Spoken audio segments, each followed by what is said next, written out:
Ok, vale, pues buenas tardes para todas, para todos los que estamos aquí conectados y los que también vemos a través del canal del grupo de la red de maestras y maestros rurales, las grabaciones de los encuentros mensuales, los encuentros temáticos que estamos realizando. Pues agradecemos muchísimo hoy a Orlando Sotelo, que nos va a acompañar en la conversación el día de hoy desde el municipio de Supatá, en Cundinamarca. Él se encuentra radicado allí. Hoy vamos a abordar el tema sugerido como título Educarse en la vida, pero que tiene la intención de ofrecernos algunos elementos relevantes sobre esta temática sobre la cual se nombran muchas cosas, ¿no? El cambio climático y cómo podríamos de alguna manera acercarnos a esa relación que pueda tener con la educación rural. Entonces, Orlando, pues muy agradecido un poco por sacar tu tiempo para compartirnos algunas de las reflexiones. Y bueno, después de tu intervención, bueno, dependiendo quién más se conecta, si podemos tener una pregunta de quienes de pronto se puedan conectar, entonces conversaremos un poquito contigo. Por aquí se conecta también la profe Dale. Entonces, bienvenidas, bienvenidos. Orlando, muchas gracias. Y bueno, pues tienes el uso de la palabra entonces. Igual, si nos quieres contar un poco, siempre lo hacemos así, un poquito si nos cuentan también digamos, nuestra formación o nuestra experiencia, digamos, en este caso, pronto mencionar que Orlando ya hace unos buenos años ha tomado una decisión también de vida, algunos dirían también política, ¿no? De habitar en lo rural, de trabajar, de poner esta discusión en práctica, ¿no? En práctica de vida. Entonces, líder social, bueno, en fin, trasegado y aprendiendo de la vida comunitaria, el trabajo comunitario también. Entonces, Orlando, pues muchas gracias y bueno, tienes la palabra. Bueno, muchas gracias. Buenas tardes para todas y todos.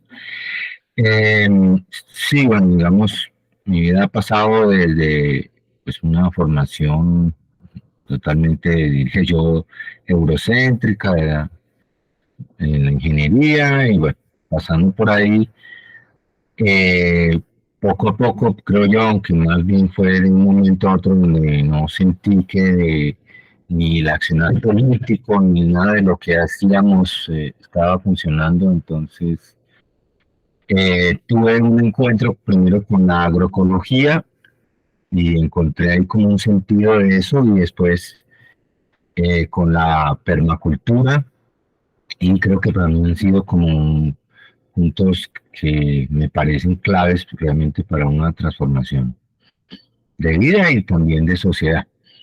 Entonces yo ya llevo acá 3 años, también tuve una finquita que era alquilada, era parte de un proceso de una cooperativa que teníamos.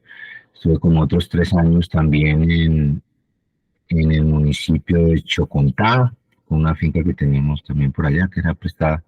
Y ahí, pues digamos, me fui acercando más y más a este tema de por qué, digamos, hay que adoptar un modo de vida que sea realmente sustentable. Entonces, vamos a presentar entonces eh, el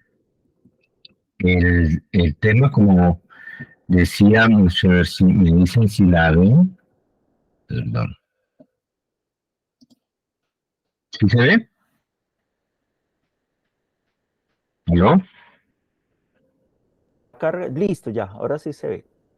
¿Sí se ve? Sí, sí. Bueno, entonces, este tema realmente es sugerido por Jairo, porque yo hablaba de educar para la vida, le planteé como educarse y me pareció pues muy apropiado porque creo que de eso se trata. Es decir, en mi experiencia lo que entendí primero es que yo no sabía nada del campo ni de la naturaleza ni nada de esas cosas, sino que uno tiene ahí un conocimiento muy abstracto. Entonces, creo que el proceso de vida sí todo el tiempo es estar aprendiendo, o sea, educarse. En mi caso es así, es decir, desde que ya hice todo el cambio acá, todos los días uno aprende algo, siempre a aprender alguna cosa.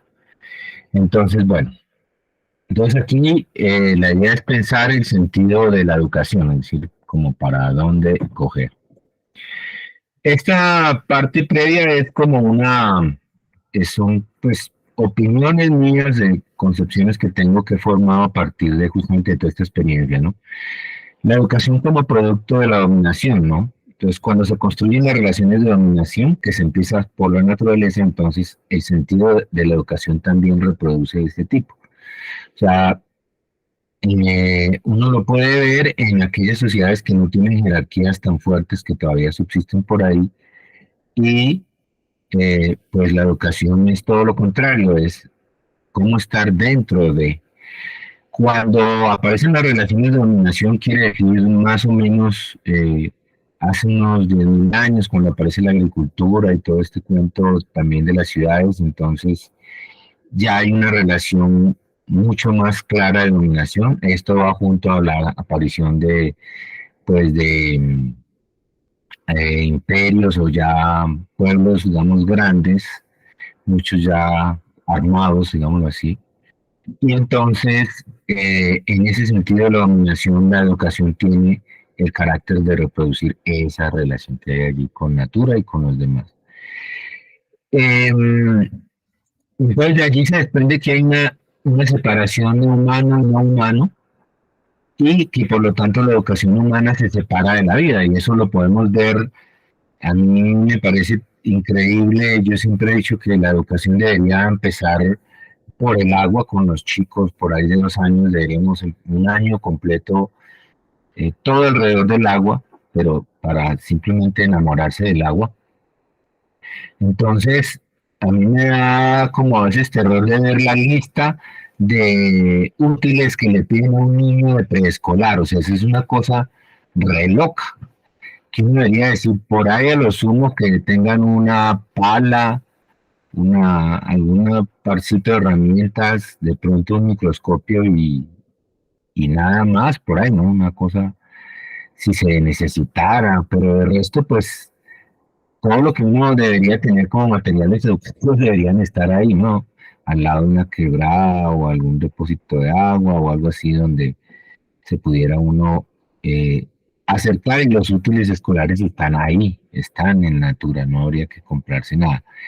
Entonces esa separación de, digamos, de lo humano no humano se transmite a la educación diciendo también si vamos a educar, por ejemplo, para dominar el planeta. Si ustedes miran el Antiguo Testamento, básicamente habla eso de enseñorearse y de, es decir, eso que llegó, como nosotros nos parecemos tanto a un Dios, pues aparentemente ese Dios parece que nos hubiera dicho que no, que esto todo lo cree para ustedes, ¿no? Entonces ahí hay un problema por la relación que rompemos, o sea, que damos con la naturaleza, y es verla como algo inferior. Y esto tiene una consecuencia, que es la subsunción de la vida como instrumento para la subsistencia humana. O sea, es eso. La dieta carnívora que tenemos actualmente, por ejemplo, sacrifica cerca de 4 millones de pollitos de un día, simplemente porque no son del género que ellos necesitan, ¿no? Entonces, si es para ponedora necesitan hembras, o si es para engorde necesitan machos. Pero no se van a poner a llevar el uno para el otro, porque cada uno, como es especializado, entonces simplemente los trituran. Entonces, ahí hay una pelea, no solo si quieren verla como protección de la vida, sino de género. O sea, pero entonces, esa subsunción de la vida como instrumento para la subsistencia humana se convierte también en toda la línea educativa. O sea, ustedes miren cómo es la trayectoria de alguien exitoso, y todo el tiempo lo que ha aprendido es cómo subsumir la vida a sus necesidades. Entonces, la educación se separa de la vida.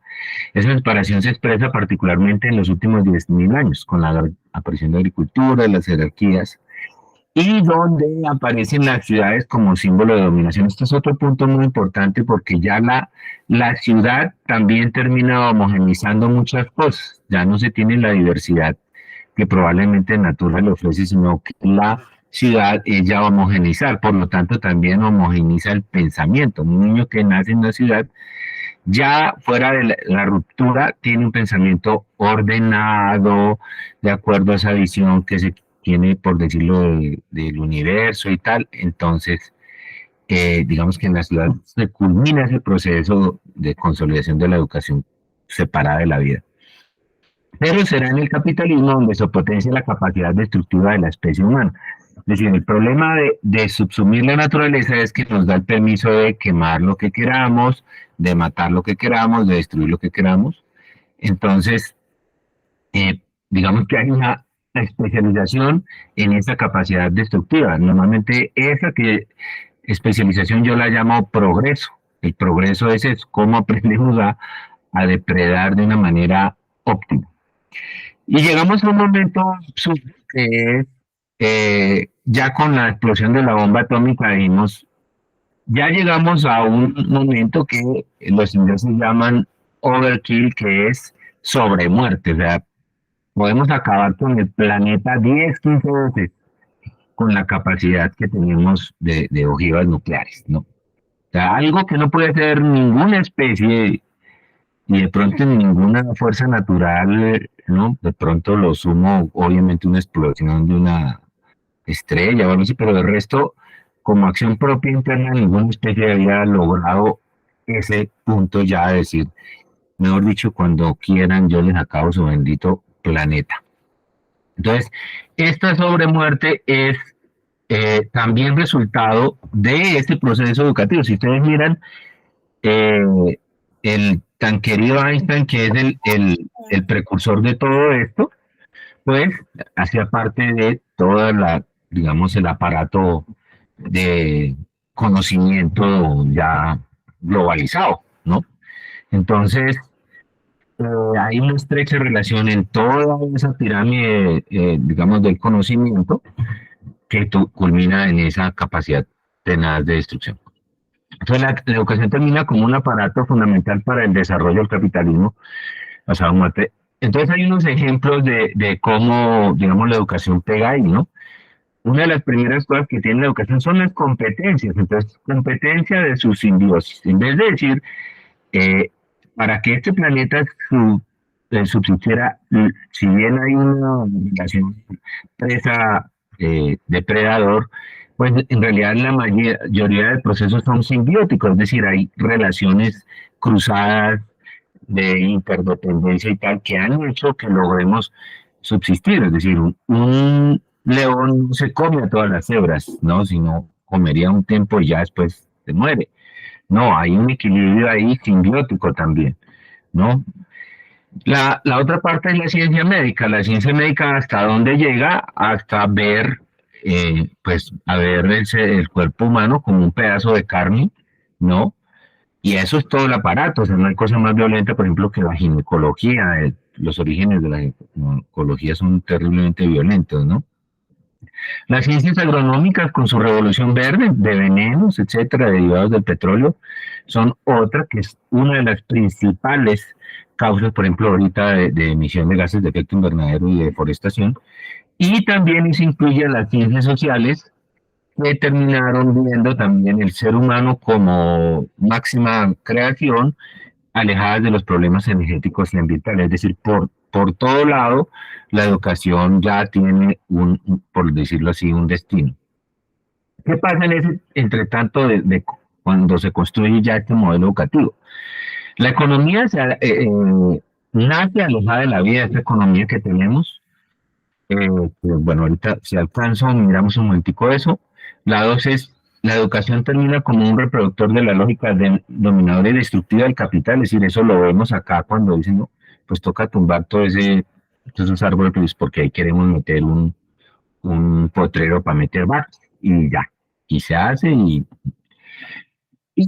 empezó el tema del calentamiento global como una manifestación de esas crisis y ya todo lo que tenemos que son las crisis ambientales multidimensionales, que es a dónde vamos. Entonces, primero que todo, no olvidemos que somos ecodependientes, o sea, para pensarlo, si no existiera el oxígeno que producen bacterias y que después terminó en manos de, o en las ramas de los árboles, o lo que produce mal, pues simplemente no podríamos estar acá tranquilitos, respirando con un abastecimiento perfecto de nitrógeno y de oxígeno que nos mantiene vivos, ¿no? Eso por empezar, sin hablar del resto de cosas que necesitamos para vivir.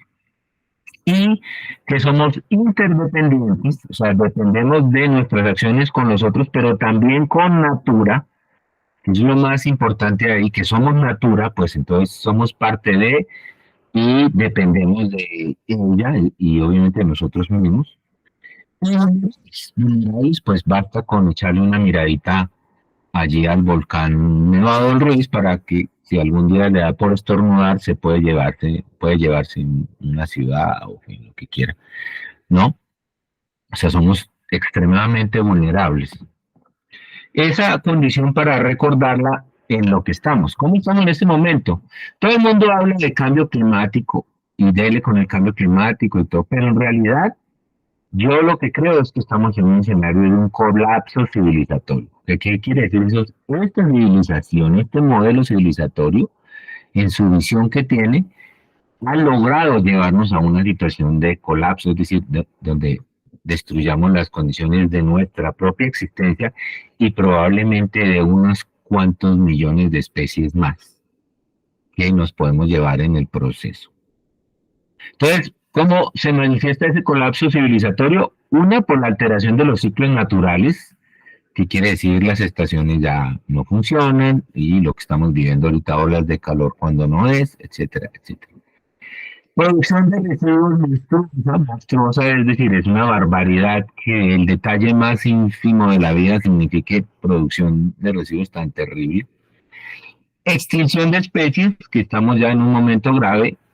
Pico de materiales, que significa que hay muchos materiales, entre ellos incluidos los combustibles fósiles, que están empezando a escasear por el modelo que tenemos de civilización. Y por último, también existe el cambio climático, que es consecuencia de el modelo que tenemos de civilización.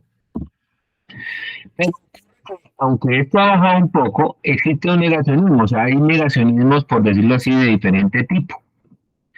Uno es del estilo Trump, que normalmente toda la ultraderecha, ultracapitalista, que si aquí no pasa nada, eso es simplemente producto de la acción natural, nosotros no tenemos nada que ver en el asunto, o es el cambio climático, pues tampoco es nada del otro mundo. Es una forma de negacionismo.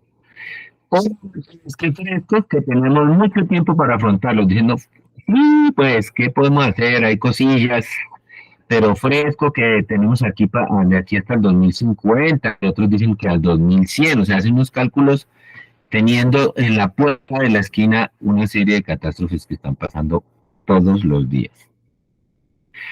Pero eso no puede también verse a cosas como se ignora el tema, o sea, se conoce la superficialidad que venden los medios, porque los medios en realidad no están denunciando realmente la situación tan grave que tenemos, ¿no? Obviamente eso no se puede hacer porque si no se les daña el negocito. La otra es por conveniencia, obviamente muchas corporaciones también están interesadas en bajarle el volumen por la misma razón, el negocio. Otra es por falta de ética, que es muy característica del capitalismo y es, pues sí, está pasando esto, pero ¿y qué hacemos? ¿No? Mala suerte y nosotros de pronto sí nos podremos salvar, todos los demás tendrá que morirse un montón, pero bueno, eso nosotros lo podemos solventar. Y por último, un optimismo exagerado, donde dice, sí, hay problemas, pero frescos que la tecnología, o aquí los cambios políticos que estamos haciendo, y todas estas elecciones nos van a llevar de elección en elección hasta la victoria final, y llegaremos a una civilización, no sé cuál, porque ese es el punto que vamos a discutir. Piensan que vamos a salir de estos frescos. Entonces, hablemos de la parte de residuos, o sea, la producción de basuras es de una manera tan brutal que tenemos más o menos lo que se bota en el Doña Juana son más o menos 6.000 toneladas diarias de de basura que, pues, por un lado es basura, pero otra que realmente no debería ser. Y realmente una figura que no debiera existir en el planeta son estas cosas. Es decir, eso va en contra de un principio de la naturaleza que es no generar residuos. Ese es un principio de la naturaleza que nos incluye a nosotros, pero nosotros todo el tiempo generamos residuos. En este momento, no sé si ustedes han oído hablar de los océanos de plástico. ¿Alguien ha oído hablar?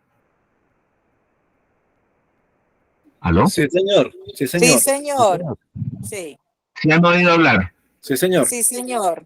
Bueno, salió hace poco una noticia que ya se llegó a uno de esos parches que ya llegó a un tamaño de 1.600.000 kilómetros cuadrados. Es decir, es Colombia y media llena de basura, que entre otras cosas, eso es lo que flota, pero es que el plástico realmente se va hundiendo, el plástico va bajando.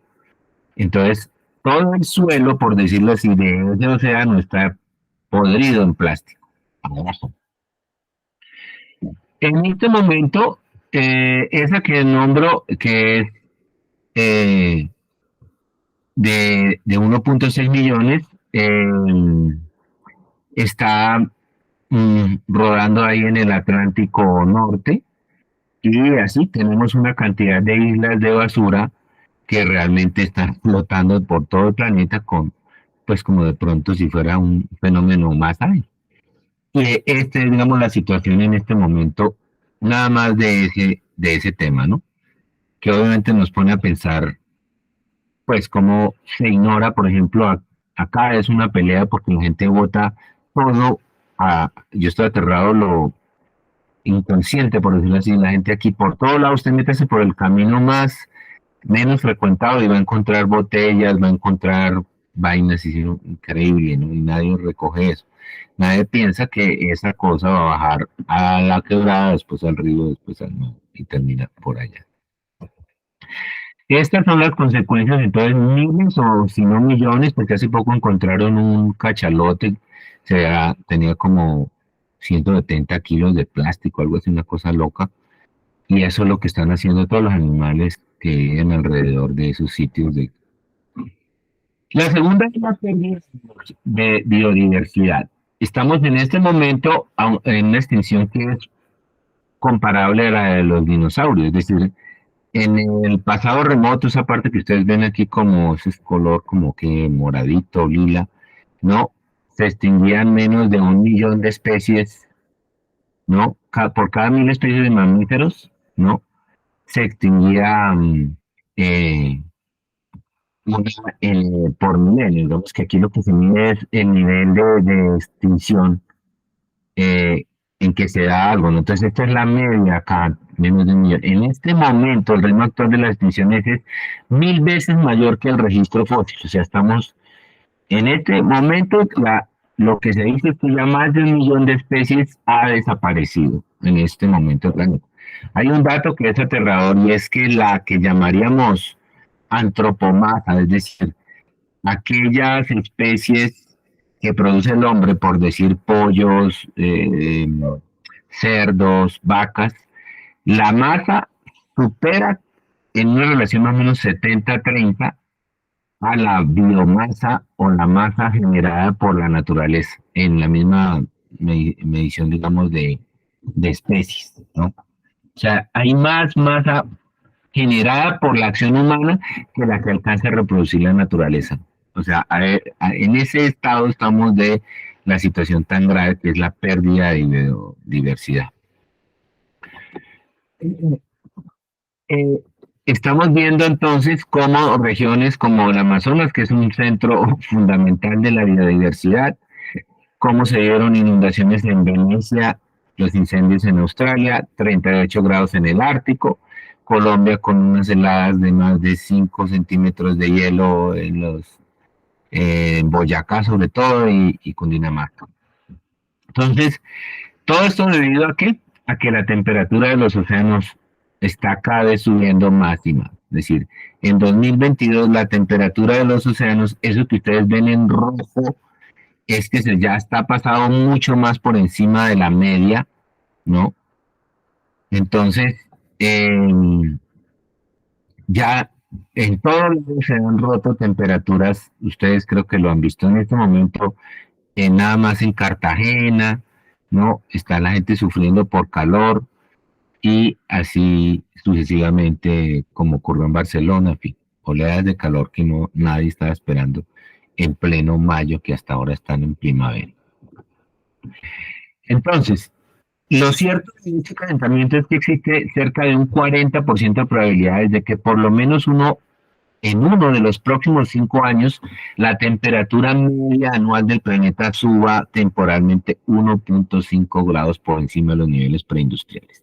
O sea, lo que se ha hecho es, antes de que empezara todo este modelo industrial capitalista, se tienen algunos registros de las temperaturas y con base en eso se hace la medición.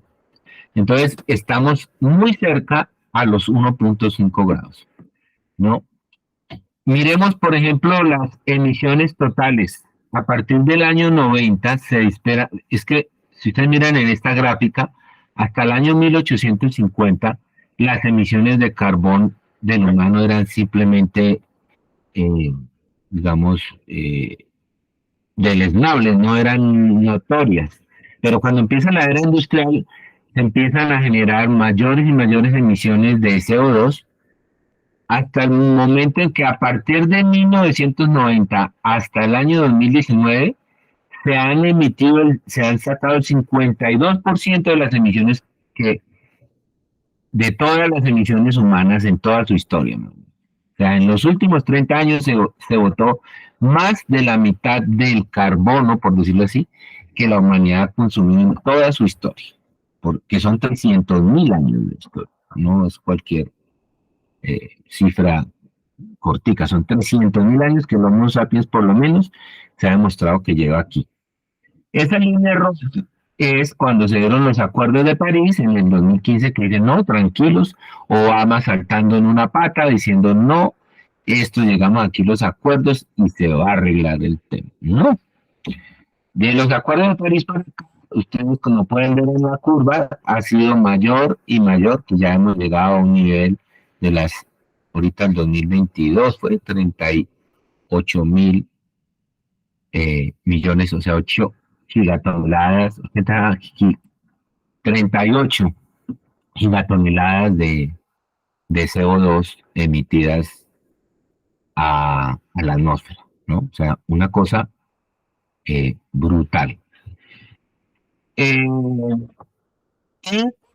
Porque como hay una relación entre las emisiones de CO2, que son las que generan los gases de efecto invernadero, que lo que hacen es no permitir salir la radiación del planeta y, como quien dice, devolverse. Entonces, la temperatura del planeta de 1850 a la fecha de 2023 ya está sobre 1.2 grados. Es decir, hemos subido eso, que cualquiera diría, pero ¿qué es un grado? Pues un grado en el planeta Tierra es una cosa bastante grave. Espérese a ver porque ya, sí. Este otro indicador que se llaman las partes por millón, es decir, a medida que se va emitiendo más CO2, se miden cuántas partes por millón de partículas hay de carbono, ¿no? Entonces, eso ya lo tienen medido y esta gráfica que tienen a la izquierda muestra cómo esto tiene 10.000 años, esta gráfica. Y si ustedes se fijan, hasta casi este año cero, que quiere decir más o menos el año 2020, por decirlo así, 2019, la temperatura, la concentración de CO2 en el planeta era muy estable, entre 250, así más o menos, subió un poquito. Y ya llegando a la era industrial empieza a dispararse de esta manera. Lo más curioso es que como para el año 2012, algo así, antes de esa época había surgido una ONG que se llamaba 350.org, cuyo nombre fue tomado porque según la ciencia dicen que si superamos las 350 partes por millón vamos a tener muchos problemas. O sea, esa era la línea roja y esa línea se pasó hace ratico y sin embargo no se tomaron ninguna cartas en el asunto. En este momento estamos a marzo 23 con 421 partes por millón, como ven en la parte derecha. Entonces, quiere decir que del 2022 al 2023, en un solo año se subieron 3 partículas, que uno dice, pero eso es una pendejada, no, eso es un montón. O sea, para que eso ocurra tiene que salir una acumulación muy loca de carbono que se haya emitido para que suba 3 puntos así en un solo año. Eso es una cosa absurda. Entonces, ¿qué significa que lleguemos a 1.5 grados? Para hacernos una idea, la temperatura media del planeta es de 15 grados aproximadamente, 14. El incremento de 2.5 grados es el 10% de la temperatura del planeta. O sea, se parece un poco como que a uno le subiera la temperatura del 10%. Pero haciendo una equivalencia en proporción, esto equivale a que en un humano su temperatura aumentara en 2,4 grados. ¿Qué quiere decir eso? Que si al planeta se le sube 1 grado, es como si uno tuviera 38.4, ¿no? Cuando uno tiene 38.4, normalmente lo mandan al médico y le dicen, vaya y haga algo, porque si usted deja que le suba la fiebre, le puede pasar algo grave. Eso es a 1 grado, ¿no? Entonces, los eventos extremos, si llegamos a 1.5 grados, ¿qué significaría?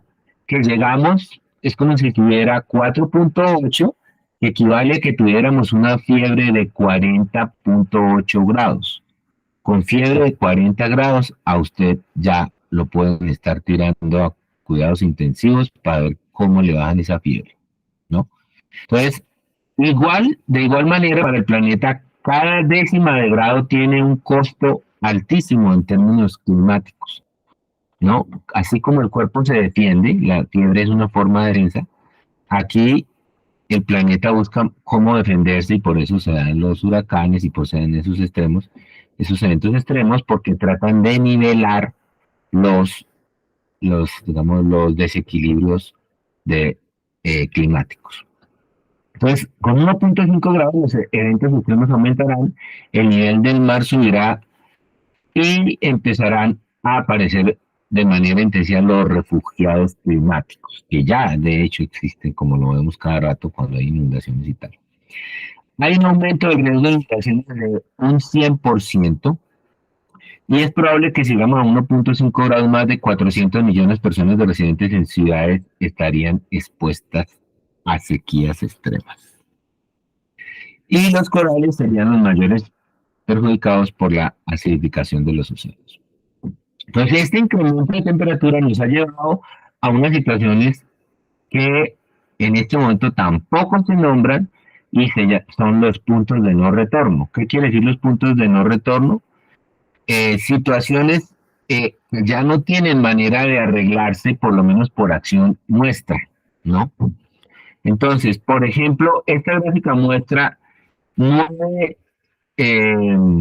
puntos, 9 indicadores, por decirlo así, que si se superan unos límites, entramos a un momento de no retorno, pues las consecuencias además pueden ser un efecto dominó, que el uno se lleve al otro y el otro al otro, porque están todos interrelacionados.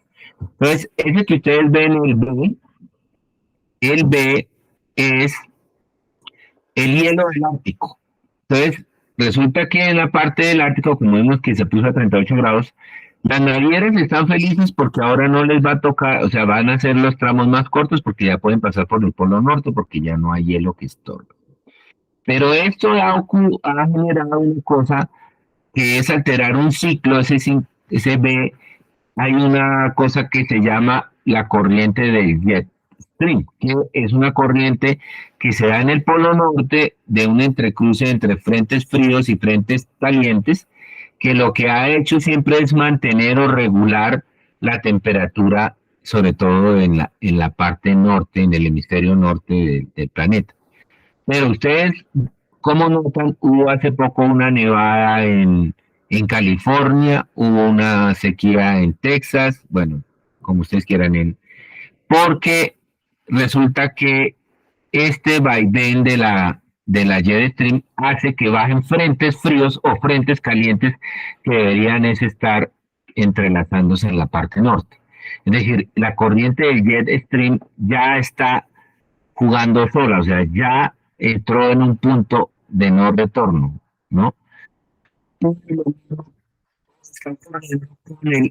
ejemplo, que son la muerte de los arrecifes de coral de Australia, que llaman la Gran Barrera. Entonces, esos acontecimientos, no hay manera de decir, no, venga, es que nos vamos a poner a sembrar corales sabiendo el tamaño que tiene eso, ¿no?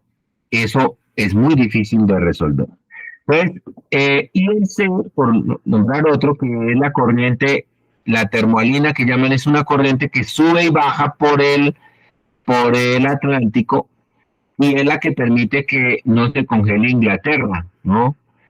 La mantiene, por decir así, tibia, a pesar de que está en una parte bien al norte.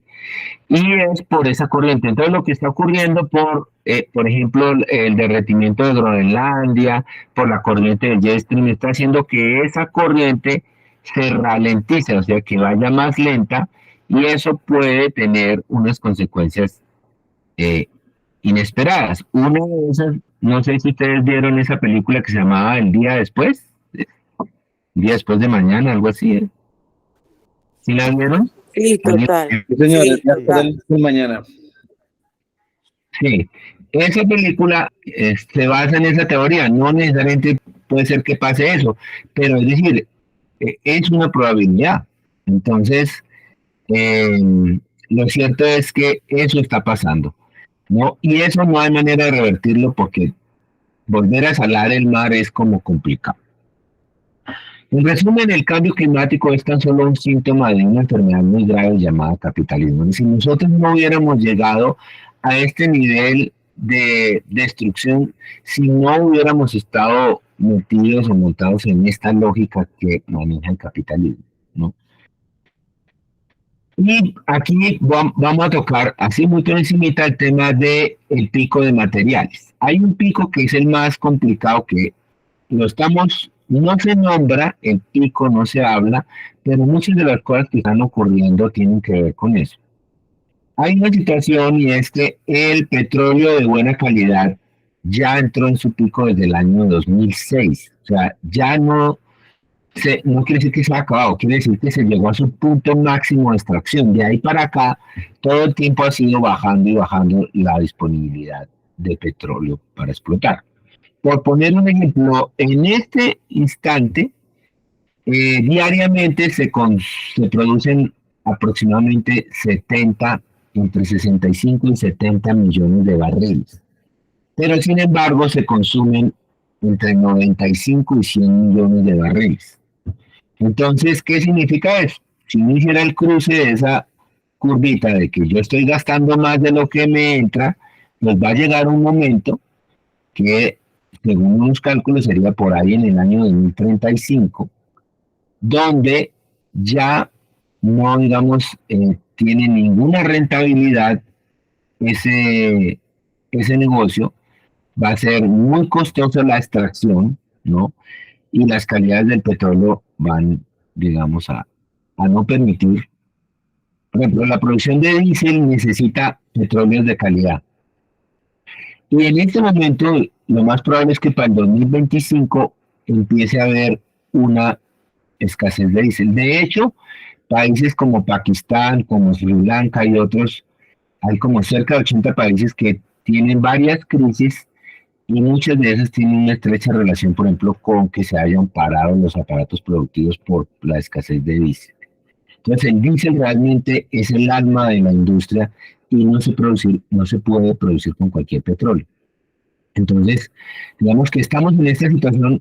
Por eso, la aparición de los biocombustibles y del fracking no es una cosa malvada, ni viendo a ver si, bueno, no, es que como hay escasez, ellos están acudiendo a todo lo que sea donde usted pueda sacar una gota de petróleo, allá quieren meter un pozo. Eso es el fracking y esos métodos de las arenas bituminosas, que es exprimir piedra para sacarle petróleo, ¿no? Entonces, no es Otra razón que el hecho concreto es que la curva de producción o disponibilidad de petróleo es, eh, está en bajada, está en picada. Y eso no lo dice nadie por fuera, sino lo dice la misma Agencia Internacional de Energía que presenta informes todos los años. Y le tocó admitir que estaban en esa situación. Entonces, ¿qué ocurre con eso? Que para entender la cosa hay una medida que se tiene que se llama la tasa de retorno. La tasa de retorno quiere decir yo cuánta energía invierto y de esa cuánto retorno. Eso es mucho mejor que hacerlo con dólares o con dinero porque el dinero está sometido a la inflación y a todas las locuras del mercado. En cambio, si yo mido en energía, pues la energía sí no tiene problemas de devaluación y tal. Entonces, a principios del siglo XX, usted simplemente abría un hueco y le salía un chorro de petróleo, ¿no? Entonces la cantidad de energía que usted necesitaba era poca. Entonces el cálculo que se tenía es que usted invertía un barril de petróleo y sacaba 100, ¿no? En este momento, ya acercándonos al 2025, la tasa de retorno está más o menos en 12 barriles. ¿Qué quiere decir? Yo invierto un barril y obtengo 12, ¿no? Entonces, ¿qué pasa? Pues en este periodo de ciento y piquito de años, la tasa de retorno energético del petróleo ha ido reduciendo, por razones obvias, que es eso lo de la curva. ¿Qué quiere decir eso? Pues yo al principio podría encontrar muy fácil, es como el que baja las naranjas de un árbol, y ustedes al principio podrían bajar las primeras naranjas fácil, bien saltico, con la manita, pero las naranjas que están bien arriba, me va a tocar conseguirme una escalera, levantarme no sé qué cosa para poder bajar. No, voy a gastar más energía, no puede llegar un momento y decir, ay, no, yo ya no me mato, yo dejo esas naranjas allá arriba porque eso no las baja nadie. Es lo mismo, ya hay un momento donde usted tiene que invertir más energía para poder sacar eh, la misma cantidad de petróleo. Entonces esa tasa es descendente y ya habrá un momento en el que no vale la pena hacerlo. Por ejemplo, la tasa de retorno energético del fracking es muy baja, es como de 1 punto algo o 2. La razón por la que ellos sostienen eso es por razones de mercado, ¿no? Pero no porque realmente desde el punto de vista energético sea un gran negocio. La tasa de retorno energético del fracking es bajísima.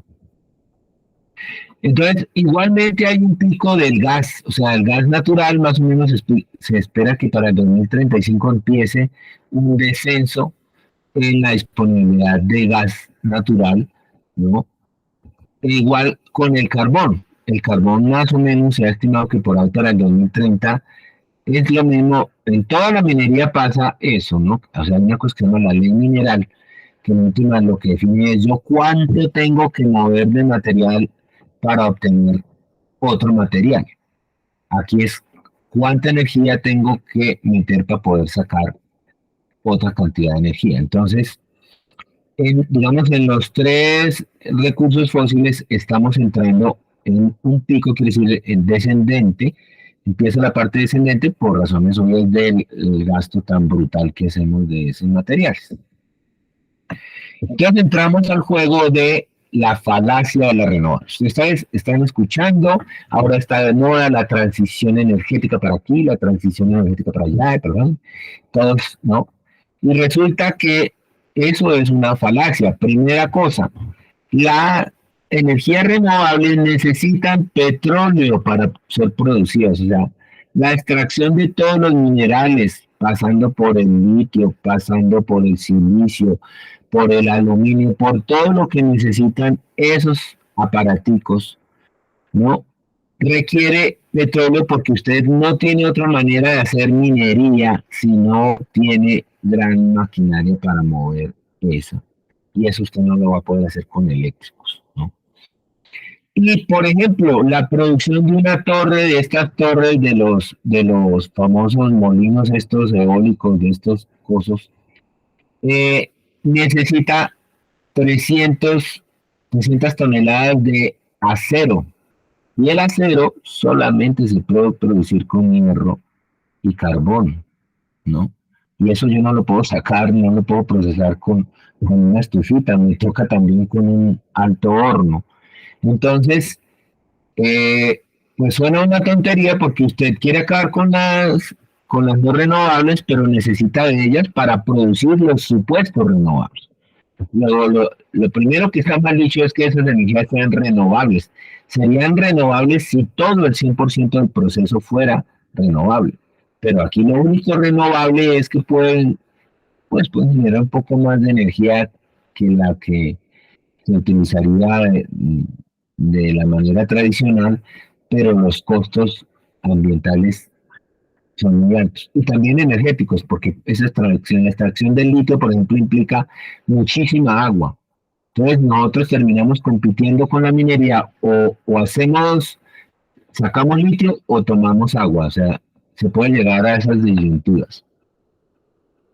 Entonces las renovables terminan siendo una falacia porque se está vendiendo para todo el mundo que son renovables. La otra cosa es que los residuos que generan esto, como ven allí, estos son ya los paneles solares cuando se dañan, se aviejan porque están ahí expuestos, ¿no? O porque puede pasarles por encima una tormenta, bueno, en fin, hay 5.000 razones. Eso, y lo mismo los residuos que generan los molinos, esa cosa no se sabe qué hacer. Sumado a los imanes que requieren una cantidad de materiales rarísimos que también son complejos de sacar. O sea, esa locura la están vendiendo por todo el planeta sin además cuestionarse el origen de quién genera esa tecnología, porque es que, por ejemplo, la producción de paneles solares está en manos de 5 corporaciones en el mundo, ¿no? Que manejan el 80% del mercado. Entonces, ¿qué significa eso? Que esa tecnología nosotros no la manejamos, son unas corporaciones las que vienen, vengan, instalan su parque solar y chao, y nosotros lo arreglamos, lo producimos que ustedes nos miran, ¿no? Entonces esa sustitución que se pretende, se come casi toda la tabla periódica. Esta grafiquita que ustedes ven son todos los elementos de la tabla periódica que se requieren para producir, por ejemplo, un computador. Y lo mismo ocurre con el coche eléctrico del famoso personaje, no sé si lo reconocen el que está ahí. ¿Aló? Sí, señor. Ahí lo estamos viendo y sí, claro, es muy conocido. ¿Cómo se llama? ¿Quién es? Elon Musk. Elon Musk, ¿no? Rápido y Furioso. Sí, yo diría más bien que lento y atembado, pero bueno. El caso es que este man es el verdadero culebrero del mundo, porque le está vendiendo a la gente la idea de que todos vamos a tener coche eléctrico. Y un coche eléctrico se come exactamente lo mismo o hasta más elementos de la tabla periódica. Es costosísimo de producir, pesa muchísimo. Y además de eso, que es la parte que no se cuestiona, es cómo diablos se van a alimentar estos coches eléctricos. Porque la mayoría de esos coches que están funcionando toman de digamos, de la electricidad de la ciudad, por decirlo así, ¿no? Pero esa electricidad perfectamente puede venir de termoeléctrica o puede venir de una planta nuclear. Entonces, pues se está haciendo la del bobo, ¿no? Porque realmente nos gastaríamos más. Eso ya se ha hecho hasta el cálculo, ¿no? El mismo gerente de la Toyota dijo, eso, si nosotros nos pusiéramos a sustituir toda el parque, por ejemplo, de Tokio, pues le tocaría hacer apagones porque no habría suficiente energía para abastecer. Eso consume como 5 veces más lo que consume actualmente Tokio. O sea, dice, esos que está vendiendo esos manes realmente es una ilusión. Y todo el mundo está metido en el cuento, ¿no? Y el tipo llega y saca su famoso cohetico, o sea, es uno de los fuegos artificiales, el volador más costoso que ha sacado este man, que le vuela 15 segundos y el tipo lo celebra, ¿no? Y el proyectico va en $3.000 millones que el tipo puede darse el lujo de quemar así de esa manera, mientras que media humanidad está muerta de hambre. Ese, digamos, es ahorita el protagonista y es clave porque en realidad esa dichosa sustitución va a ser realmente, es probable que lo que meta a todo el planeta y en particular a países como el nuestro en una sin salida que dijimos no teníamos por qué estar metidos en semejante locura. Entonces vamos a hablar aquí un momentico de matriz energética. Pues, ¿por qué? Porque es que la matriz energética marca el sentido de la dichosa transición, ¿no? Entonces, esta es más o menos la matriz energética mundial, o sea, el 82% es fundamentalmente combustibles fósiles. Entonces, en esto la transición le dicen ustedes, sí, vamos a meter los parques y ahorita vamos a inaugurar allí, Pascual y tal, y dice uno, pero un momento, esto nos produce electricidad.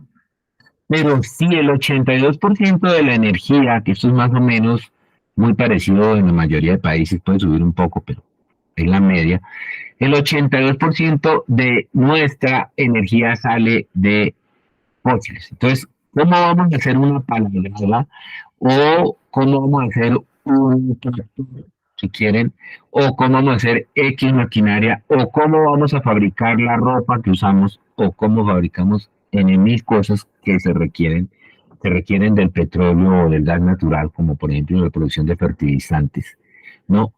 ¿Cómo vamos a hacer? Entonces, están suponiendo que lo que vamos a hacer es electrificar todo, pues ese pedacito no lo han incluido en los costos, que es, si yo pretendo electrificar todo, tengo que hacer una transición en la matriz productiva, que era lo que decía el ministro de Hacienda. Sí, señores, tocaría hacer una transición que podría ser muchísimo más costosa hacia tecnologías electrificadas en lo que se pueda, ¿no? Pero en otras no se ha pensado el cómo. ¿Por qué? Porque es el modelo que nos tiene metidos en lo que yo llamo una burbuja energética. O sea, tenemos el problema de que toda nuestra civilización está parada en una burbuja energética, y el problema es que si le meten una agujita, la burbuja se puede totear y el que tenga más dependencia de energía se va a dar un golpe muchísimo más grande que el que tenga menos dependencia de esa cantidad de energía. Entonces yo aquí voy a tocar un tema que parece como tonto, pero que es fundamental desde mi punto de vista, y es que para que nosotros podamos entender esto aquí como personas que estamos metidos en este sistema racional, capitalista, necesitamos entenderlo desde esas leyes de la física para podernos meter en el cuento. Entonces, la primera ley de la termodinámica, que la conoce todo el mundo, es que la energía se conserva, o sea, que ni se crea ni se destruye. Entonces, esta es constante, sino que cambia de forma, ¿no? Y desde el punto de vista de un juego, significa que uno no puede ganar, o sea, la energía no se puede fabricar. Si no se tiene, la aprovecho, la tomo, la que hay. Y la segunda ley de la termodinámica, que es conocida como la ley de la entropía, dice que no podemos transformar el 100% de la energía que tenemos en energía aprovechable. O sea, es una fogata que se convierte en calor, en humo, en cenizas. Entonces, la cantidad de energía que yo consumo por acción de esta ley, yo no la puedo coger y recoger otra vez y venga, la ordeno para volverla a usar. No, no es posible. Entonces, yo cada vez que hago un uso de energía, tengo una pérdida. Hay una, no pérdida, sino una disipación de energía que ya no la puedo volver a unir para desempeñar el mismo trabajo, ¿no? Desde el punto de vista del juego, significa que nosotros no podemos empatar. O sea, cada vez que nosotros hacemos un consumo de energía, estamos disipando energía y por lo tanto tenemos menos energía disponible, lo que nos obliga a encontrar maneras de generar la menos cantidad de entropía, o sea, menos cantidad de desorden. Bien. Yo digo que entonces estamos sometidos no, sino estamos necesitados de, en cualquier análisis que se nos ocurra, tener en cuenta las leyes de la termodinámica y, en particular, la ley de la entropía, ¿no? Es como un principio ahí claro. Entonces, ¿qué es lo que está pasando? Nosotros estamos sufriendo de una ceguera antrópica, es decir, no estamos viendo el problema generado por no ver que el consumo de energía nos mete en problemas y aparecen cosas que para mí son un tanto perdidas en estos términos, que es, por ejemplo, el derecho a la ciudad. Porque la ciudad tiene como característica de ser un gran disipador de energía, son agujeros negros, se comen toda la energía y lo único que botan. Entonces yo no podría estar defendiendo, si conozco las leyes de la entropía, una forma de hábitat que destruya tanta energía como es la ciudad. Tenemos que pensarnos en otro área. Entonces, lo que les decía, aquí nosotros estamos parados. Cada vez que ustedes miren la foto de una hermosa ciudad, imagínense la contrapartida, que es una cantidad de huecos gigantescos, probablemente más grandes, de toda la minería que se desprende para poder construir una casa, un edificio. E igual hay cosas que no se ven, que es la energía, que están por debajo de eso, y que si hiciera falta, probablemente una ciudad, por ejemplo, no podría sobrevivir. Quítenle 3 días el agua a Bogotá o 3 días la energía y se le convierte en un caos a cualquiera. Entonces, estamos parados en una burbuja energética cuyo tamaño lo que ha hecho es crecer y crecer y no bajar. ¿Cuánto tiempo nos queda? Esto ya es un riesgo mío. Yo digo que nos queda 13 años, más o menos en el 2035, de un petróleo barato, más o menos asequible, y 7 años, que es lo estimado para el 2030, para llegar a 1.5 grados. ¿Estamos preparados o preparándonos para eso? Y lo que ha pasado es que el colapso se ha venido adelantando. Al principio decían que eso iba para el 2100, como en el año 2000, las primeras predicciones. Después dijeron, no, esto es como para el 2050, y en el último informe del IPCC dijeron, estamos para el 2030. Entonces, podemos pensarnos qué escenarios futuros pueden darnos. Aquí es importante, y ojalá un día tuviéramos tiempo para hacer un ejercicio de prospectiva, digámoslo así, de mirar qué escenarios posibles hay. Entonces, esto es una gráfica de un permacultor que plantea 4 escenarios, que son un escenario de tecnoexplosión, que es a lo Musk, y es, no, esto aquí la tecnología, vamos a ir a Marte como quien coge Transmiseria, en fin, ¿no? Ese es uno. El otro es la tecnoestabilidad, que es, no frescos, tampoco es que vamos a lograr tanto, pero va a ser la tecnología la que nos saque, como por ejemplo hay una cosa que está muy de moda, que es la agricultura de precisión, que es utilizando Big Data y toda esa vaina, ¿no? Y hay la azul, que se llama el colapso, que por ahora es la senda que yo creo que estamos muy cerquita.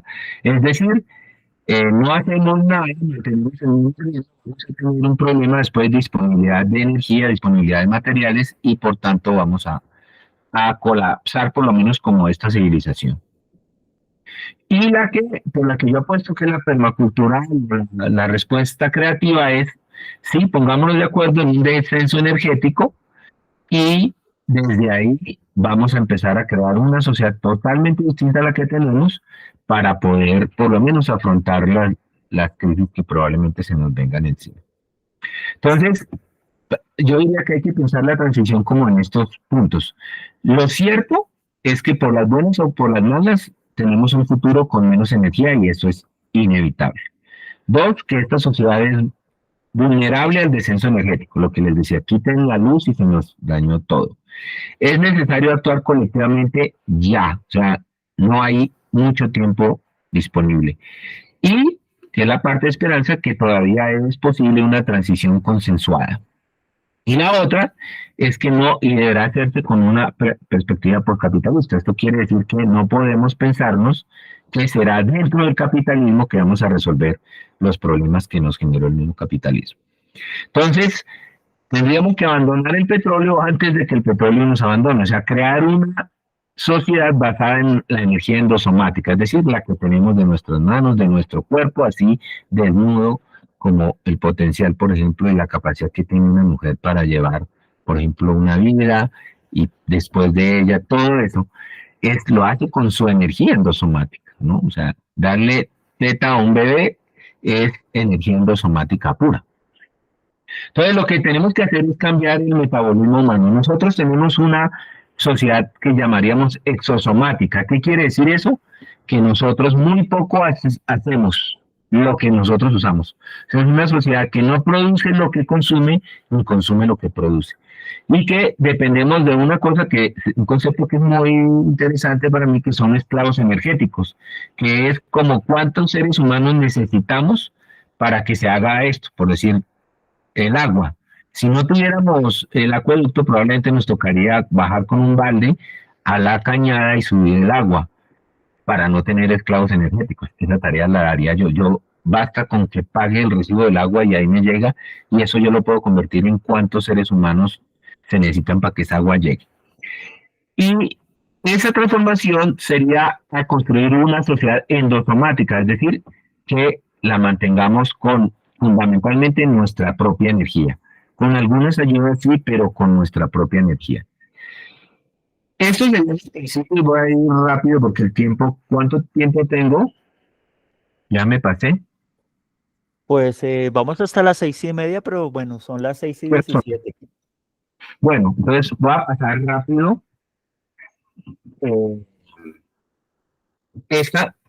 Esto, digamos que hay dos visiones de la cultura, cómo crear una cultura de la permanencia. La cultura occidental, por ejemplo, la base energética actual es no renovable, como lo que vimos. En la cultura de la permanencia deberíamos construir una base energética renovable. El flujo de materiales en la cultura occidental es lineal y en una cultura de la permanencia es cíclico. Y miraría solamente de la escala, que es en la cultura occidental es todo gigante, megaobras, megaproyectos. En la cultura de la permanencia son todo desde lo pequeño, ¿no? Esa cultura de la permanencia, ¿cómo se podría dar? Pues es un poco lo que creo que se puede hacer con esto que se llama la permacultura, que es una visión, digamos así, en concreto de ecología aplicada. Es decir, no hablar tanta carreta, sino desde el vivir, desde el hacer, ir construyendo una visión que sea capaz de ser sostenible. Pues la permacultura no se pone con pendejo, sino define tres principios éticos. Uno que se llama cuidar la tierra, es decir, el planeta Tierra, todos sus habitantes, lo vivo, lo no vivo. Cuidar la gente, es decir, ayudar a que todas las personas estén bien, así no sea del mismo partido y etcétera, ¿no? Es decir, con una visión compasiva de los semejantes. Y la tercera es una repartición justa, es decir, que todo excedente yo lo reparta de manera equitativa a quien pueda beneficiar. Y la permacultura parte de esa ética que está de esos tres principios éticos y genera una espiral basada en 7 pétalos, que no alcanzamos a mirar, pero uno, por ejemplo, que es la administración de la tierra y la naturaleza, que eso es todo el cuidado, por decirlo, ecológico, agroecología, etcétera. La construcción, que es bioconstrucción, que es construcción sostenible. La de herramientas y tecnología, que busca herramientas que sean de acceso local, fáciles de reparar, etcétera. Y educación y cultura para la vida. O sea, estas dos de herramienta y tecnología, educación y cultura, son orientadas para el sostén de la vida. En realidad todas, pero en el sentido propio de la educación, eso hace la permacultura. Estos son algunos principios. Yo el que resalto acá es el de trabajar con la naturaleza y no en su contra, como lo estamos haciendo ahorita. Y digamos que de lo que parte es de la visión de satisfacer qué necesidades reales tenemos y cómo podemos satisfacer las necesidades, es decir, que nosotros seamos los protagonistas. Y por eso se hace un proceso de emular, que es trabajar con la naturaleza, y por eso siempre se empieza por la huerta, que sería el punto de partida, ¿no? Entonces, digamos que la permacultura resalta la importancia de las expresiones prácticas, y siempre todo lo ve como un ciclo que va como una espiral. Y hay un principio de eso, que es educar para la sustentabilidad y la resiliencia, en resumen, para la vida. Estos son ejemplos de cosas que tendrían que ver con la permacultura, como la agroecología, como la bioconstrucción, como las parteras, o como las bicimáquinas que utilizan energía endosomática.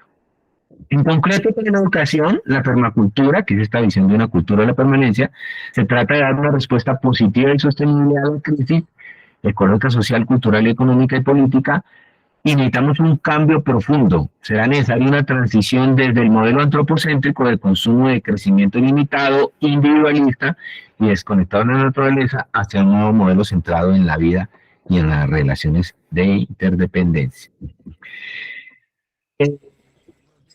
Esta frase de Vandana Shiva que, pues en últimas, creo que es como un aliento para entender por lo menos un punto de partida que serían las huertas.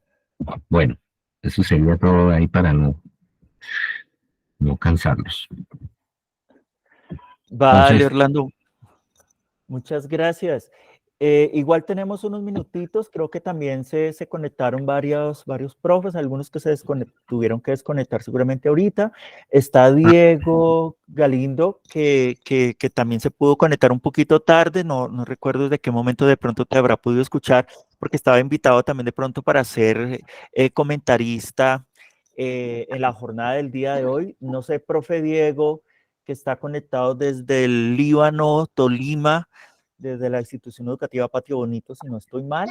Si de pronto quieras hacer algunos aportes en unos minutitos, si tengas de pronto alguna pregunta, y queda abierta, creo yo, Orlando, agradeciéndote mucho tan excelente presentación, pues la palabra para algunas y algunos. Profe Diego. Buenas tardes a todos, Dios los bendiga. Sí, qué pena, pero es que tenemos unos inconvenientes con la carretera desde la vereda, pero bueno, gracias a Dios alcanzamos a llegar. Alcancé a conectarme bastante y creo que lo que alcanzamos a escuchar, o lo que alcancé a escuchar, fue muy interesante. Agradecerle al profe Orlando. Realmente cuando empecé a escucharlo, empecé a pensar que estaba en una película posapocalíptica por momentos con con todo lo que nos ha comentado, pero felicitarlo, profe. Realmente son unos datos que cuando uno lo piensa bien, son muy alarmantes para nosotros. Este tema de los 13 años que usted nos comentó ahí, pues queda uno realmente muy pensativo. Estaba hablando ahorita de que se nos va la energía eléctrica y efectivamente aquí se acabó de ir.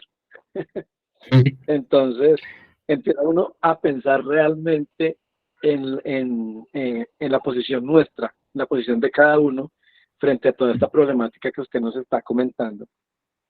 A mirar esas respuestas creativas que también usted pues que nos hablaba, de cómo crear una sociedad distinta. Yo creo que eso nos toca mucho con el tema educativo en el cual estamos. Entonces, muy interesante, profe. Tomé algunos apuntes aquí sobre los refugiados climáticos que usted nos comentaba, que también, pues, hablando aquí, pues, sobre todo, pues, con el Nevado, hablaban que había precisamente de eso, que nada más una erupción del Nevado podría generar aquí en el Líbano donde vivimos, pues, refugiados, pues, por esa situación. Más aún cuando hablan del tema del desbordamiento, del aumento, pues, de los mares, que cuántos refugiados pues saldrían. Entonces son cosas muy interesantes. Y hubo algo que me llamó mucho la atención, profe. Orlando, usted nos decía que estamos en un proceso de extinción. Entonces yo quería preguntarle sobre eso. ¿eso es de qué, perdón? Un proceso de extinción, nos comentaba usted que estamos viviendo ahora. Quería preguntarle sobre eso. ¿De qué se trata? Del proceso de extinción en el cual estamos. Quería Sí. preguntarle sobre eso. De pronto nos puede ahondar un poquitico sobre eso un momentico. Sí, realmente lo que está ocurriendo, pues fundamentalmente por todo el proceso, digamos, de civilización, por ejemplo, por razones de alimento cada vez se aumenta más la frontera agrícola, y cuando hablan de ampliar la frontera agrícola, pues es simplemente tumbar bosque nativo o tumbar selva, ¿no?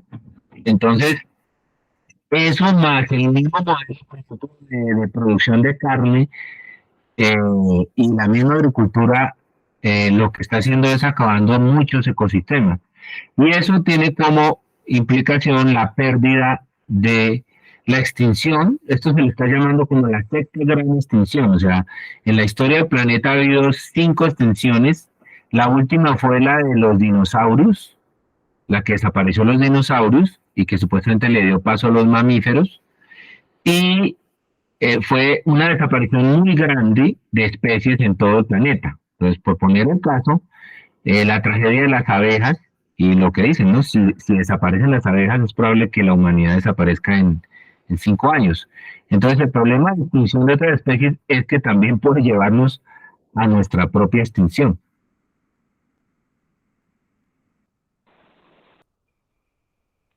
Bastante complejo, bastante complejo. No, Mm. profe, felicitarlo, realmente. Y quería hacerle otra pregunta. Ese cambio o esa creación de una sociedad distinta, ¿cómo aportamos ahí? ¿Cómo podemos crear eso? Fundamentalmente bajo digamos, las expresiones prácticas, lo que es al final. Es decir, yo en este momento, y aprovechando que estamos con educadores y en eso le agradezco mucho a Jairo, yo lo que creo es que ahorita los grandes revolucionarios del mundo podrían ser los maestros de los niños y jóvenes, porque creo que no tenemos mucho tiempo. Porque sí, pero ¿qué significa? Justamente eso, educarse y es entender cómo está la situación por lo menos en puntos básicos, así como la gente sabe el cambio del dólar debería tenerse una idea de cuántas partes por millón estamos ahorita o cuánto va la temperatura media, por lo menos unos indicadores básicos para saber qué tan mal estamos.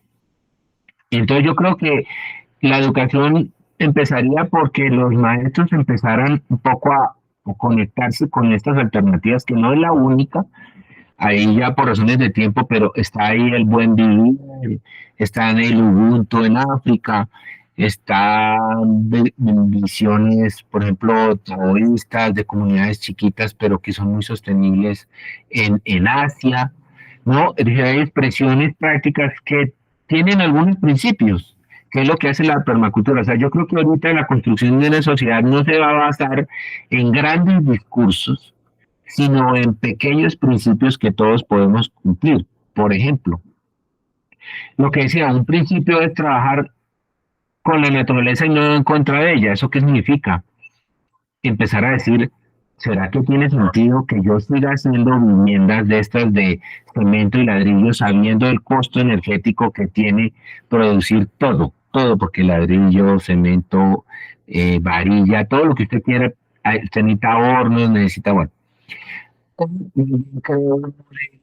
de crear hábitats o viviendas que sea mucho más sostenible, que me tocaría seguramente con barro o con madera o con cosas de ese estilo, de tal forma que yo no utilice, además que ese es el otro problema, eh, elementos no degradables. Entonces, desde la perspectiva de uno puede empezar por la huerta, puede empezar por impulsar los trueques, puede empezar por empezar a mirar el tema de no tanto el reciclaje, que yo no estoy muy a favor del reciclaje, sino del no generar residuos, ¿no? Entonces, lo que digo yo, estos principios pueden servirnos más que grandes tesis. Por ejemplo, los principios que tiene, digamos, que llaman uno de los pioneros de la ecología moderna, que se llama Barry Commoner, él tiene 4 principios que son muy sencillos. Uno es, todo va a parar a alguna parte. Todo va a parar a alguna parte. Segundo, todo tiene que ver con todo. Eso es un principio importantísimo. El tercero es, no existe comida gratis, o sea, es falso que la naturaleza le dé a uno gratis eso. Significa es que uno tiene que devolverle con algo, no hacer compensación, siempre. Y el último, que es el más importante, es la naturaleza es la más sabia. Con los 4 principios uno podría construir una sociedad, por ejemplo, sin irse a hacer las grandes tesis, ¿no? Entonces creo que sería con cosas simples, ejercicios prácticos, donde uno vaya conectándose con los otros poco a poco e ir replanteando sus necesidades. Yo creo que ese es el punto más importante, coger necesidad por necesidad, decir, ¿realmente esto lo necesito? ¿Realmente yo necesito dinero o necesito comida? ¿No? Uno no necesita el dinero, por ejemplo, ese es un punto que entraría a discutirse, ¿no? ¿El dinero realmente lo necesitamos? No, uno no puede comer dinero. Uno necesita el dinero es para otra cosa que normalmente es una acción cotidiana que es muy probable que uno pudiera realizar por sus propios medios. Eso sería.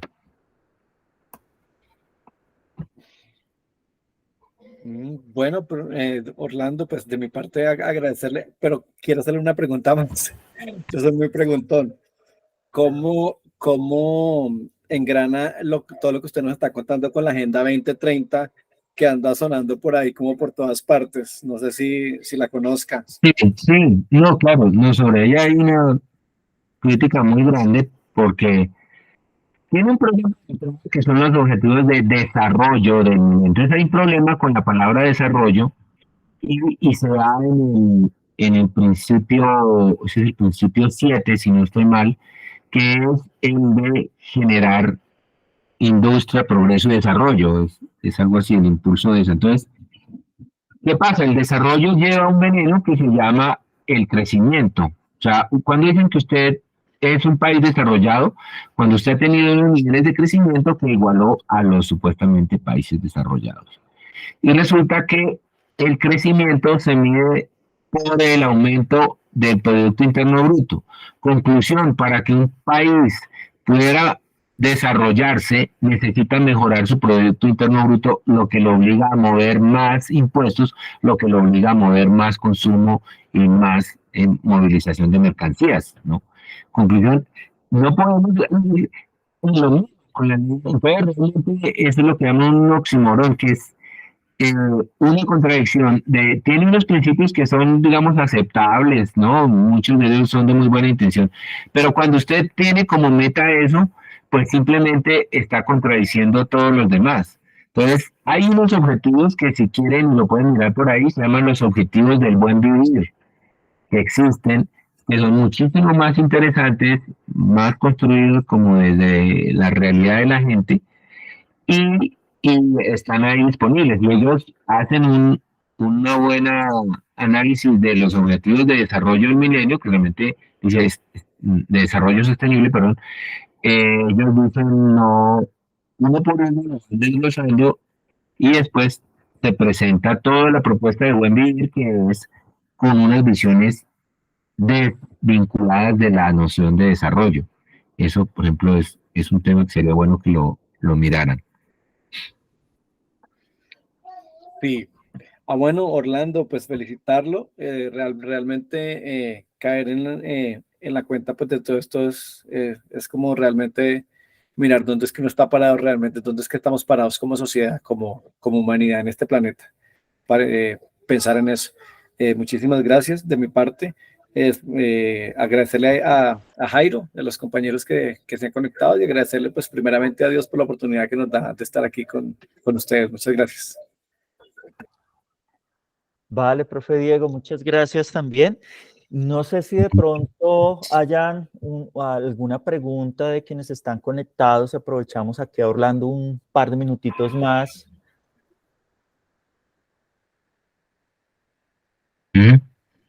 Bueno, Buenas noches para todos o buenas tardes. Ya empieza a ponerse muy oscuro en esta época del año a esta hora del día.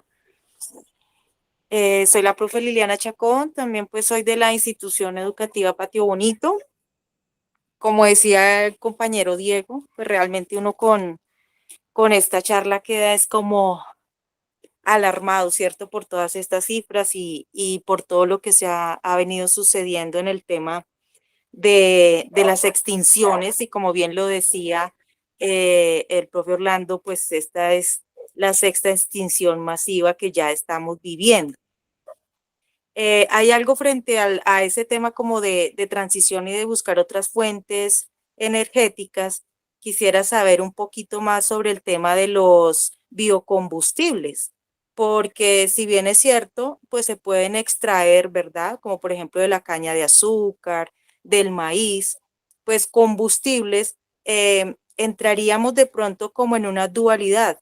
Si sembramos para que sea fuente de alimento o si sembramos para que sea fuente de combustibles. Entonces me gustaría de pronto escuchar un poco sobre ese tema del profe Orlando. Gracias.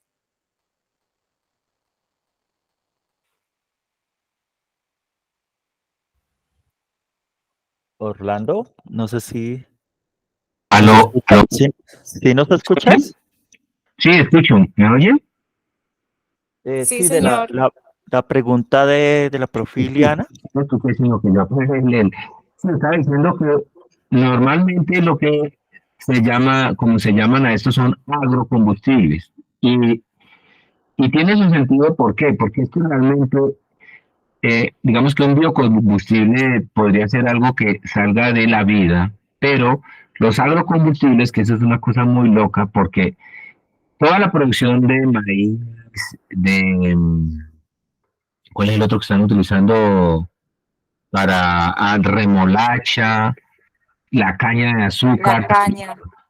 Hay varios que están utilizando, pero resulta que la producción de todos esos en masa necesitan combustibles fósiles, porque no solamente tienen que estar mecanizados para que tú produzcas la cantidad suficiente de material para convertirlo en ese tipo de combustible, sino que todo ese proceso requiere, por ejemplo, para los fertilizantes se utilizan el gas natural, que es producto además del fracking.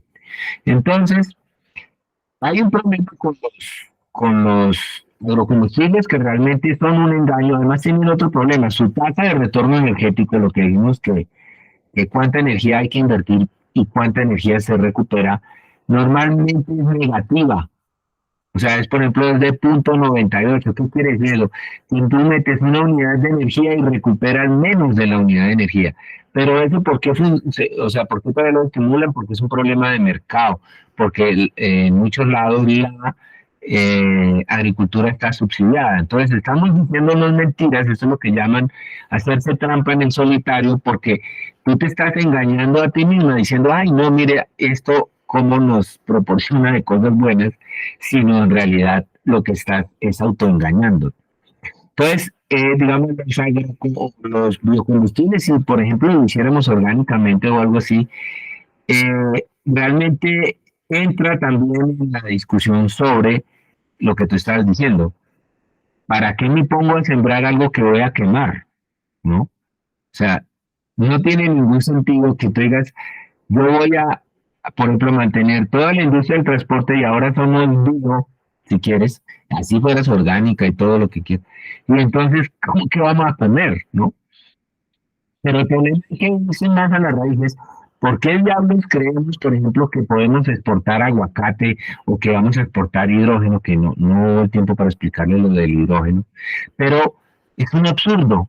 Yo por ejemplo recomiendo un libro que se llama Lo pequeño es hermoso, de un autor que es apellido Schumacher como el piloto, y hay un capítulo muy bueno que se llama La economía budista.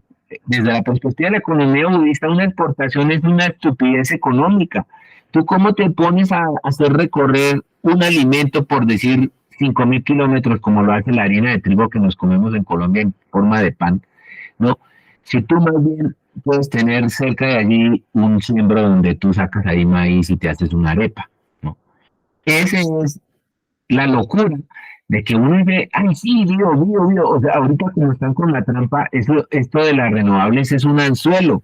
Es, venga aquí, pases de renovables, pero la gente dice, pero ¿para qué? Uno dice, no se cuestiona el modelo que tiene de vida, uy, sí, qué bonito, esto es sostenible, esto es verde. Es un anzuelo muy bien diseñado porque la gente se lo está comiendo, pero realmente está metida en una sociedad que es un contrasentido desde el punto de vista meramente de una lógica económica bien pensada, que sería algo que, ¿por qué diablos tengo que exportar? ¿No? Entonces, eso un poco para el tema de los biocombustibles. Muchas gracias. Vale, Orlando, muchas gracias. Bueno, no sé si hay alguna otra pregunta o cerramos aquí.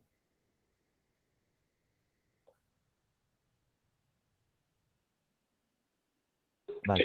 Jairo, yo tengo Sí, una pregunta. Esta conferencia me pareció muy interesante. Las grabaciones, ¿cuándo las podemos ver o dónde las vemos o cómo sí, quedan? la otra semana, hacia final de semana ya la colgamos a YouTube y apenas lo colguemos por el grupo o por correo, les enviamos el enlace, porque hasta ahora tenemos 2 o 3 sesiones de las que hemos tenido, pues poquitas.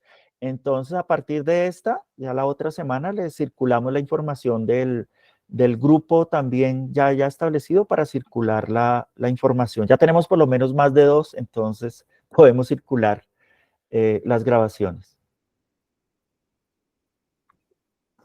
Iliana, ¿tienes la mano levantada? Vale, Diego, muchas gracias. Sí, es que quería como aprovechar el espacio y sería muy bueno que pudiéramos replicar nosotros como docentes con nuestros estudiantes realmente toda esta problemática enfocada, por ejemplo, como nos la enfocó aquí el exponente de hoy, el profe Orlando, porque ahí realmente podemos entrar a discernir, ¿cierto?, esta problemática, pero sin esas falacias que él dice y que realmente nos hizo caer en cuenta el día de hoy, de las tales energías renovables que realmente no son la solución al problema, sino que de una u otra medida están aumentando ante los problemas ambientales.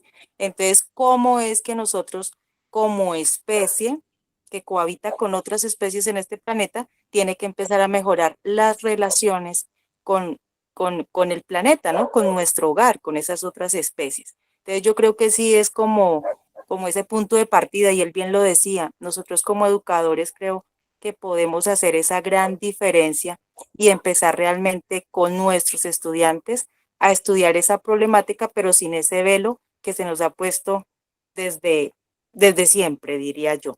Muchas gracias. Vale, Liliana, sí, muchas gracias a ti. Muy pertinente también tu comentario, porque justamente algunas de las conversaciones iniciales que tenemos fuera de las charlas mensuales, charlas temáticas de la red, hay algunos otros temas por allí circundando. Este creo que es fundamental en esta idea de pedagogías rurales o pedagogías de lo rural. Sin duda es fundamental, sino uno de los primeros temas a tener en cuenta.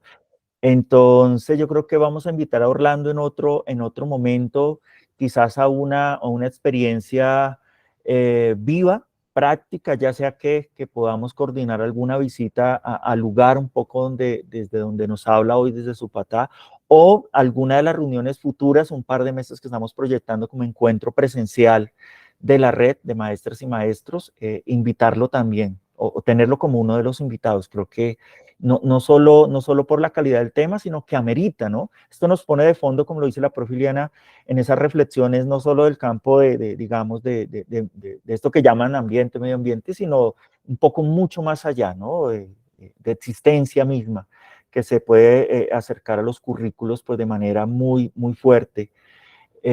Bueno, creo que Ana Carolina también había levantado la manito.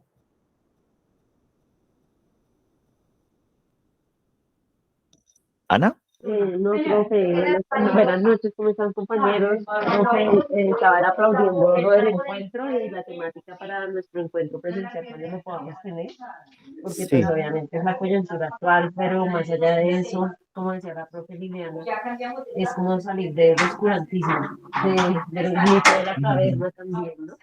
Exacto. Entonces, agradecerles mucho, profe Orlando, a Diego, a ti, a todos por este espacio y que sigamos así, y pues a la expectativa del espacio de grabación que ya varias personas han preguntado, ¿y están grabadas? Porque a veces no se pueden conectar, y pues yo les he dicho que va a haber un espacio, pero pues que se está gestionando, ¿sí? Entonces, pues chévere poder tener el acceso a las grabaciones por un lado, pero por otro lado el encuentro presencial sería súper genial. Muchas gracias. Vale, profe Ana. Pues nada, yo creo que podríamos entonces cerrar, ya como lo dijo la profe Ana, bueno, esperamos a final de este mes, de mayo, darles 2 noticias nuevas, justamente la proyección del primer encuentro de la red, y bueno, tenemos otra noticia por allí, no queremos adelantar hasta que no tengamos un poquito más seguro algunas iniciaciones de esas conversaciones, y ojalá en ese encuentro presencial que podamos tener en algunos meses más adelante, Orlando nos pueda acompañar. También tenemos un diplomado que estamos apenas también terminando de organizar. Uno de los invitados en este diplomado de pedagogía rural va a ser Orlando. En su momento también lo socializaremos. Nada, agradecerles muchísimo, Orlando, muchas gracias por sacar este rato creo que quedamos apenas iniciados justamente porque estos temas no solamente son vitales, se requiere seguirlos trabajando y creo que Orlando lo hace de una manera bastante explícita y clara.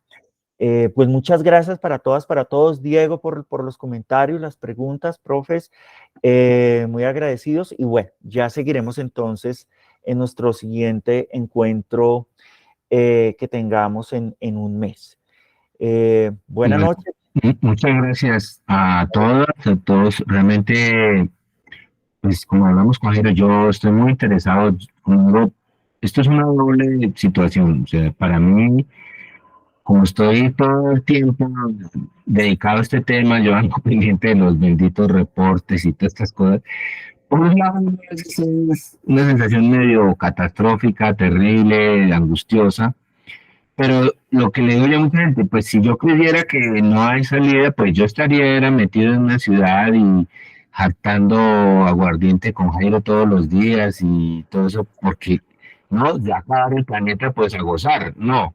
Yo creo que justamente, por lo menos desde la práctica cotidiana, uno pueda ir haciendo las transformaciones para tratar de eso. Y lo que hago en estas actividades es como mandarles una información para que ustedes la mastiquen, pero también para, más que la información, es para que con la demás gente nos pensemos las alternativas y las salidas. Pero para mí la educación es en este momento una de las herramientas que puede ser más poderosa para hacer ese cambio.